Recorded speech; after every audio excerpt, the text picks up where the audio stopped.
안녕하세요. 김선민입니다. 오늘 웨스트민스터 소요리 문답 12번째 강의를 시작하도록 하겠습니다. 오늘의 제목은 인간의 타락입니다. 오늘의 학습 문답은 13문입니다. 제가 읽고 답하도록 하겠습니다. 13문. 인류의 첫 부모는 창조된 상태를 계속 유지했습니까? 답. 인류의 첫 부모는 자유의지를 가지고 하나님께 범죄하여 창조된 상태에서 타락했습니다. 이제 이야기를 들어가 보도록 하겠습니다. 한번 생각해 보시길 바랍니다. 어제까지만 하더라도 멀쩡하게 잘 사용할 수 있는 핸드폰이 갑자기 전화가 걸리지 않아요. 아무 기능도 할 수가 없게 되었다면 기계에 뭔가 변화가 일어난 것이라고 생각할 수 있을 것입니다. 그런데 그렇게 고장난 원인을 생각해 보니 전날 핸드폰을 땅에 떨어뜨렸던 것입니다. 그 결과 떨어진 충격에 의해 기계가 고장난 것이죠. 이를 통해 핸드폰이 처음 생산되었을 때의 상태에서 변질되었다라고 할 수 있습니다. 우리 사람도 마찬가지죠. 지금 우리 사람의 모습은 원래 하나님께서 처음 창조하셨을 때의 아름답고 멋진 모습에서 변질되었습니다. 성경은 우리들에게 그 이유를 태초의 사람인 아담과 하와가 사탄의 유혹을 받고 하나님께 죄를 지음으로써 원래의 상태에서 떨어졌다라고 얘기를 하죠. 이것이 바로 타락이라는 말의 의미입니다. 이번 시간에는 이처럼 인류를 타락시킨 죄의 기원에 대해서 한번 살펴보도록 하겠습니다. 이것은 창세기 3장 1절부터 6절까지의 말씀을 토대로 봐야 되겠죠. 그래서 제가 오늘 그 이야기를 나누기 전에 창세기 3장 1절부터 6절까지의 본문을 한번 읽어 보도록 하겠습니다.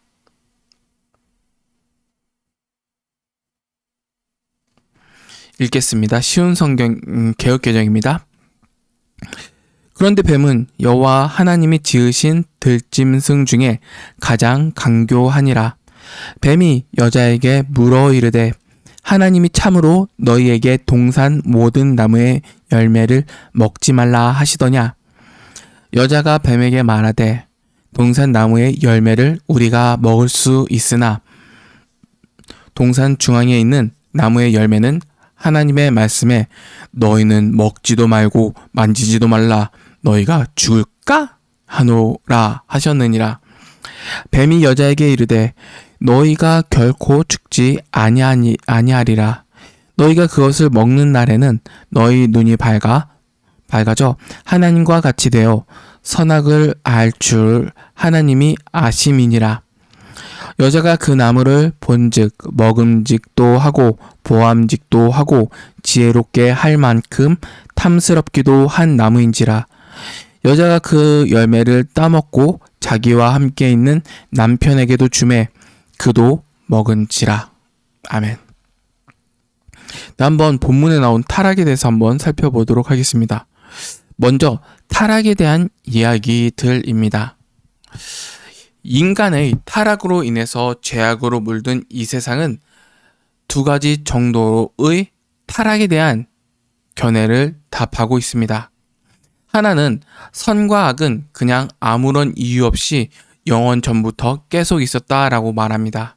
그래서 지금과 마찬가지로 앞으로도 영원히 선악은 존재할 것이다 라고 주장을 합니다. 이를 이원론이라고 하죠. 이 이론이 지금 우리가 사는 세상에 존재하는 악에 대한 답변이 되기도 합니다. 또 어떤 사람들은 우리가 완전히 진화되지 못했기 때문에 악이 남아있는 것이라는 진화론적 주장을 합니다. 이 이론대로라면 인류가 벌써 수십만 년이 되었음에도 불구하고 이런 죄 가운데 있으니 죄를 안 지을 정도가 되려면 무척이나 긴 시간이 필요하게 될 것이고 또 그렇게 되는 것도 근거가 없죠. 이 진화론은 적자 생존의 원칙을 전제를 하여 착한 사람들이 세상에 더 많이 살아남아서 더 좋은 세상이 된다고 가정한 것인데 우리의 현실은 그러하지 않습니다. 우리의 문명은 발전했고 삶의 질은 나아졌지만 우리의 정신세계와 도덕 생활은 오히려 날이 갈수록 심각하게 타락하고 있죠. 이 문제에 대해서 성경은 본래 하나님께서 인간을 선하게 창조하셨으나 인간 스스로 죄를 선택함으로 타락했다라고 이야기합니다. 문자가 와서요. 그렇다면 오늘의 본문을 살펴보고 어떻게 타락했는지에 대해서 한번 보도록 하겠습니다. 첫 번째는 사탄의 유혹입니다. 그래서 첫 번째로 사탄의 유혹 중에서 그 첫 번째로 다뤄볼 것은 인간을 유혹한 뱀은 어떠한 존재인가를 물어야겠죠. 창세기 3장 1절에 나타난 것과 같이 사람이 최초로 타락하게 된 원인은 뱀의 유혹을 받은 것입니다. 성경에 기록된 이 뱀은 하나님께서 6일 동안 만물을 만드실 때 창조된 동물 가운데 하나였습니다. 그러므로 이 뱀은 상상이나 신화가 아니고 우리가 자연에서 보는 뱀입니다. 그러나 그 배후에는 사탄이 있었던 것이죠. 사탄이 뱀 속에 들어갔거나 뱀에게 말할 수 있는 능력을 주어서 인간을 타락시키는 도구로 이용하고 있는 것입니다. 본문을 통해 이 뱀이 상당히 똑똑하다라는 것을 알 수 있습니다. 뱀은 하나님에 대한 지식도 많이 갖고 있습니다. 또한 아담과 하와가 선악을 알게 하는 나무를 먹도록 만들려는 목표도 있었기 때문에 아주 간교하고 지혜로웠습니다. 뱀은 먼저 아담에게 직접적으로 접근하지 않고 하와를 먼저 유혹한 후에 아담까지 유혹에 넘어오게 하려는 치밀한 계획과 전략을 가지고 있었습니다. 그래서 거짓과 속임수의 말로 하와를 유혹해서 점차적으로 뱀의 말을 듣고 순종하도록 만들었습니다. 요한계시록 12장 9절에는 큰 용이 내쫓기니 옛 뱀 곧 마귀라고도 하고 사단이라고도 하며 온 천하를 꿰는 자라 라고 기록되어 있는데 여기서 묘사된 옛뱀, 이 곧 사단과 마귀를 가리키는 것으로 알 수 있습니다. 결코 사단이 뱀으로 변장했다기보다는 사단이 자신의 능력을 사용해 뱀으로 하여금 말할 수 있는 능력을 준 것입니다. 인간이 타락한 것은 사단의 거짓과 속임수로 인해 하나님의 말씀을 거역해 선악을 알게 하는 나무를 따먹도록 부추김을 받은 것입니다. 그러나 인간은 하나님께서 주신 자유의지를 사용해서 사탄의 거짓말에 속아 스스로 죄를 지은 것이죠. 그러므로 타락, 즉 죄의 기원에 대해서 성경은 두 가지로 말합니다. 외부적으로는 사탄의 미혹으로 인해서, 내부적으로는 자신의 자유의지를 가지고 하나님의 말씀을 어기는 죄를 지은 것입니다. 그렇다면 묻게 되죠. 왜 사탄은 하와를 먼저 유혹했을까요?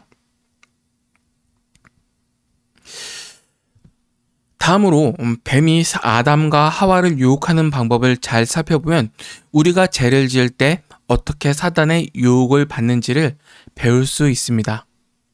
제일 먼저 우리가 생각할 수 있는 것은 사탄이 인간을 타락시키기 위해서 인류의 대표인 아담을 택하지 않고 왜 하와를 선택하였느냐는 것입니다. 여기에서 굉장히 중요한 이유가 있죠. 성경에는 그 해답이 나와 있진 않지만 전후 문맥을 통해서 하와가 아담보다 약하다라는 것을 알 수 있습니다. 어떤 면일까요? 먼저 하나님께서 동산 중앙에 있는 선악을 알게 하는 나무를 따먹지 말라는 명령은 아예 하와가 만들어지기 전에 아담에게 하신 말씀이었습니다. 그 이유는 아담이 모든 인류의 대표였기 때문이죠. 결국 하와는 이 명령을 아담을 통해서 간접적으로 전달받은 것입니다. 하나님 말씀에 대한 확실성이 있어서 하와가 좀 약하죠. 이것이 뱀 곧 사단이 간교하다라는 증거입니다. 아담을 무너뜨리기 위해서 하나님의 말씀에 대한 경각심과 확실성이 떨어지는 연약한 상대를 택하여 죄를 짓게 만드는 것입니다. 이를 통해 사단은 우리가 죄를 짓게 만들 때 우리의 연약한 부분들을 더 파고든다라는 것을 알 수가 있죠.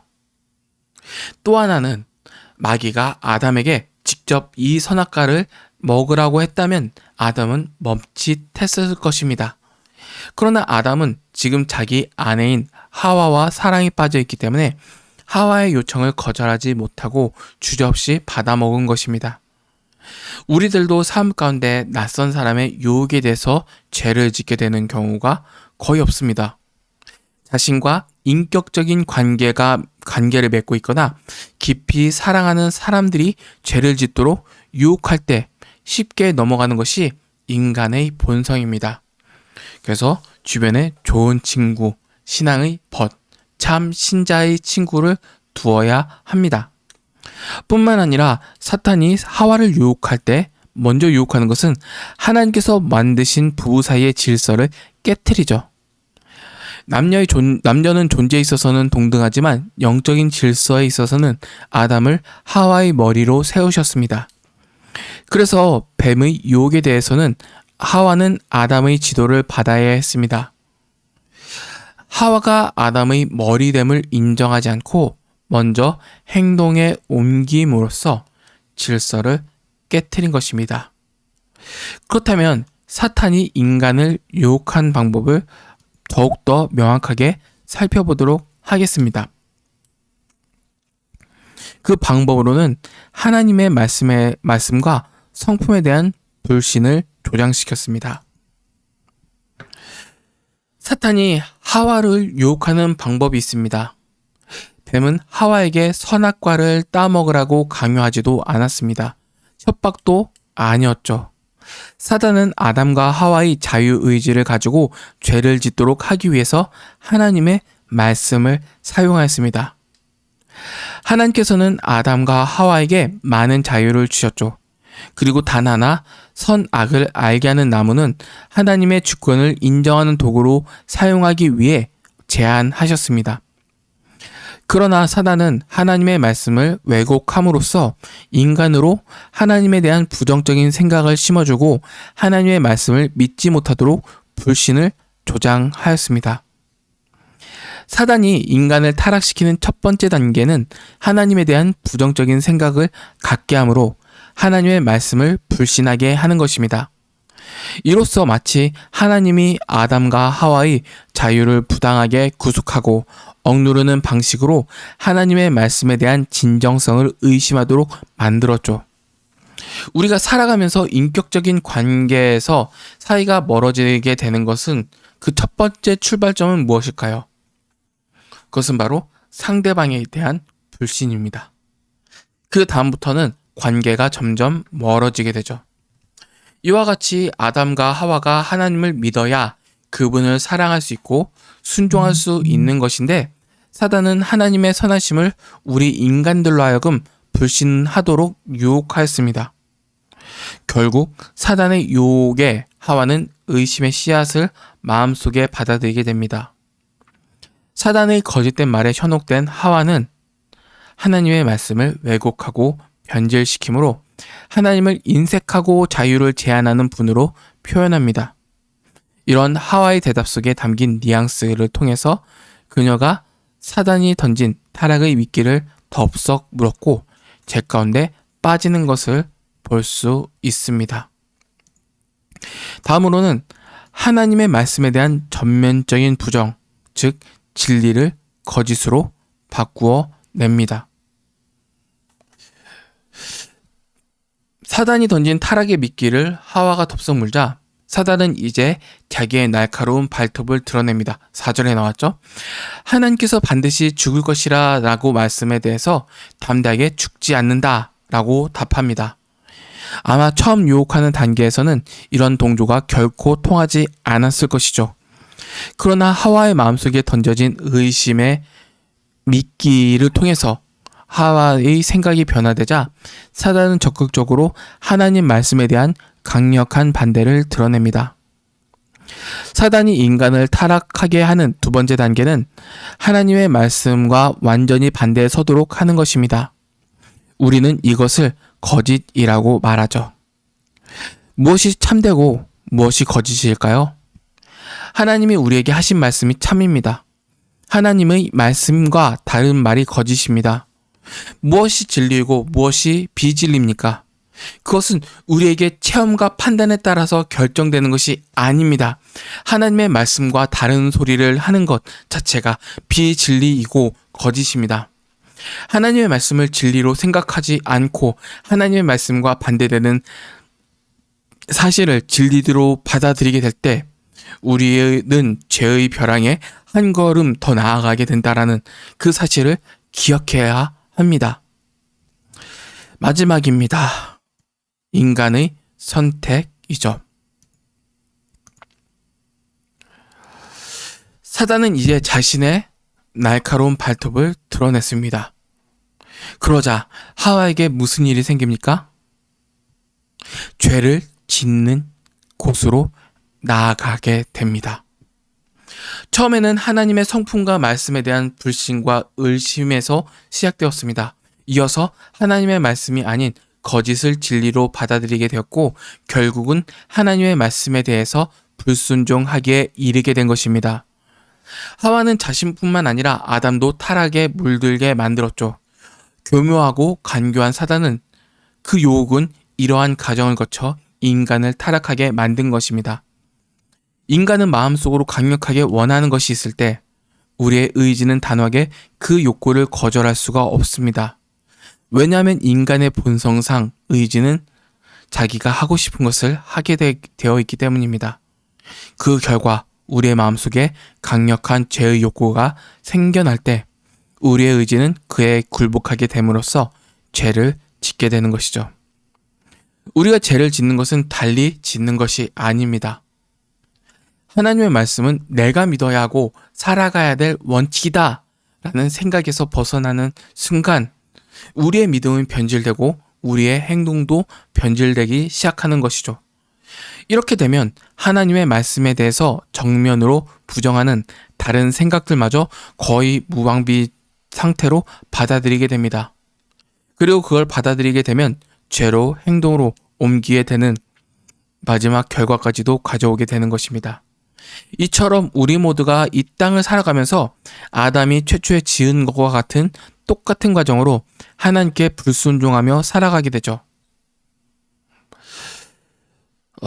여러분, 이 죄의 유혹과 싸움은 주님 다시 오실 때까지 계속될 것입니다.